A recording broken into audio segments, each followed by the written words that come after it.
Somebody in my hometown must have played the previous video when I was talking about why in the world is Matt Patricia still the head coach of the Detroit Lions? I'm trying to understand. And why haven't they got him the heck up out? Why haven't they gotten him the heck up out of the Motor City yet?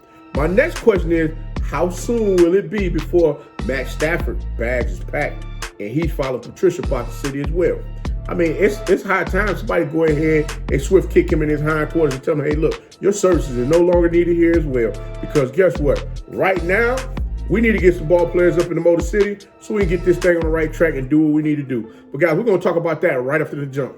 Welcome back to Tomorrow League Sports Network with your host, Coach Walker. If you're new to the channel, please like, subscribe. Also, you can follow us on social media. The links are listed down below in the description. Guys, don't forget, click those thumbs up, share these videos, like these videos, and subscribe to the channel. Continue to keep subscribing and leaving comments so we can continue to keep this algorithm going so YouTube can get these videos out to you a heck of a lot quicker than what they're doing right now. Because, guys, I'm telling you, I'm dropping heat day after day after day. So let's get on it, all right? So, yeah, let's get into it, guys. Now, you all know, y'all know dang on well, it was past time for Matt Patricia to have his behind shipped up out of Detroit. I mean, this guy, what has he really done for the city? All the different cliches that he could possibly come up with as far as why the Detroit Lions were not winning games. And I'm sitting there thinking to myself, wait a minute. There was a coach there before Matt Patricia arrived in the city of Detroit that was actually winning games. He had a winning record. But wait, I'm not going to get to him just yet. I'm getting a little further, but I'm getting a little ahead of myself. Because I want to ask this one question. How in the world does the guy that has the worst record than the previous coach that was there still have a job? I'm trying to understand. This man's record was so bad. His record was so bad, it was worse than some of your normal 6U football and basketball teams combined. Hey, a lot of you guys out there got probably little brothers, little sisters, or better yet, parents. You got kids that's playing Little League sports, right? His record was worse than some of your worst Little League team coaches out there coaching these kids. That's how terrible he was. I mean, this man was so terrible at coaching, he couldn't teach a lion cub how to roll over. I mean, he was setting the good folks up for the okie doke. I mean, he set you good folks up in the city of Detroit for the okie doke so smooth. He talk about, well, we're not ready to win. We don't have a team built to win right now. And I'm just trying to understand, 13, 29, and 1? Nah, it wasn't a team. It was your sorry tale. And guess what? It was just time for you to go. I mean, basically, I look at Matt Patricia, I look at you in the manner in which Gary Payton used to say when he was commentating about NBA basketball, about how those NBA players were just stealing checks. That's all you were doing. You were getting paid a ransom, a king's ransom to sit there and just give the people of Detroit mediocre. I mean, there was no winning seasons at all. I mean, you didn't even have a subpar season. You were just dumpster juice one season and extra dumpster juice the next season.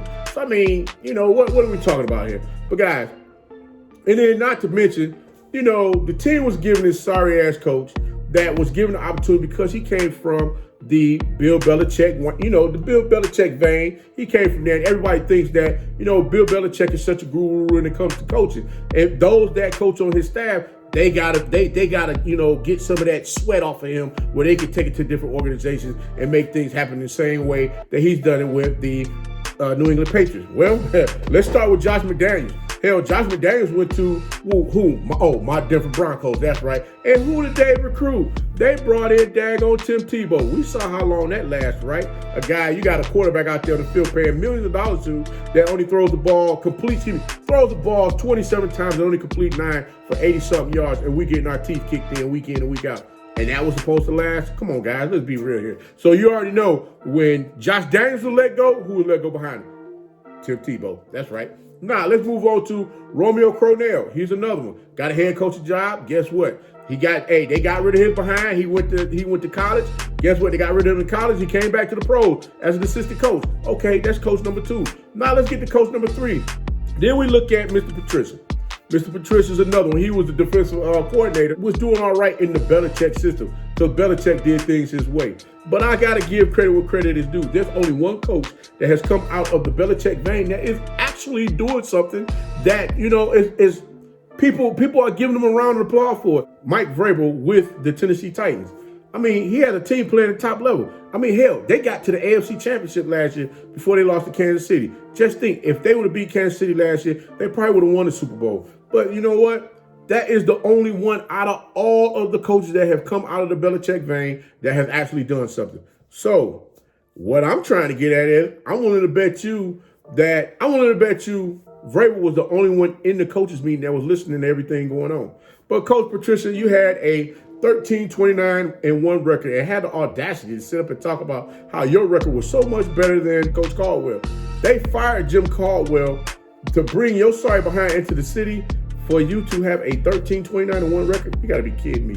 And you know what? The daggone general manager, I'm glad he got the boot as well, because Bob Quinn you had to go to, because there's no way in the world y'all should have kicked Stafford that daggone that boatload of money that you gave him. He can't even stay healthy. Hey, Stafford, I know your wife and kids enjoy themselves living up in Detroit, but brother, it's about time for y'all to pack y'all bags and find a different destination, because guess what? That train has come to an end. There's changes coming, and you being the quarterback up there is not going to last too much longer. But Gay, let me guess.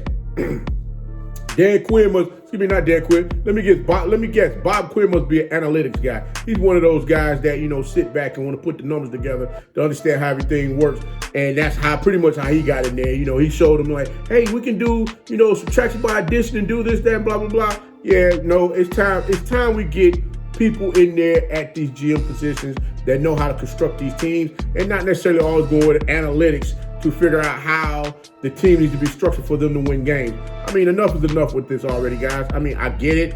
You want to bring the analytics in there so that you can bring your grandson in there to give him a job when no one else wants to give him a job because he's not qualified to run a professional team. So you say, hey, granddaddy got a team. You come in here and run a team for me. But just like this crap here, they ran the team into the ground even worse than what it already was before he got there.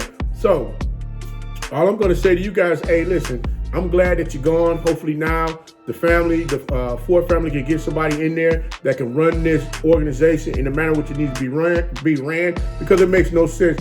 They have been terrible for the 40 plus years that I've been on this daggone earth, and it makes no sense. I'm not understanding how in the world people continuously season after season continue to keep buying season tickets to go watch a team play that is below mediocre.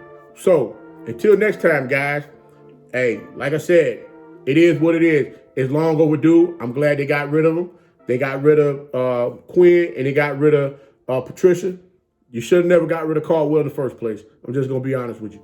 But until next time, guys, if you like the content, please like, share, subscribe. Also, you can follow us on social media. The links are listed down below in the description. Remember, guys, click those thumbs up, share those videos, like these videos, and comment on these videos. And remember, be that one and lead.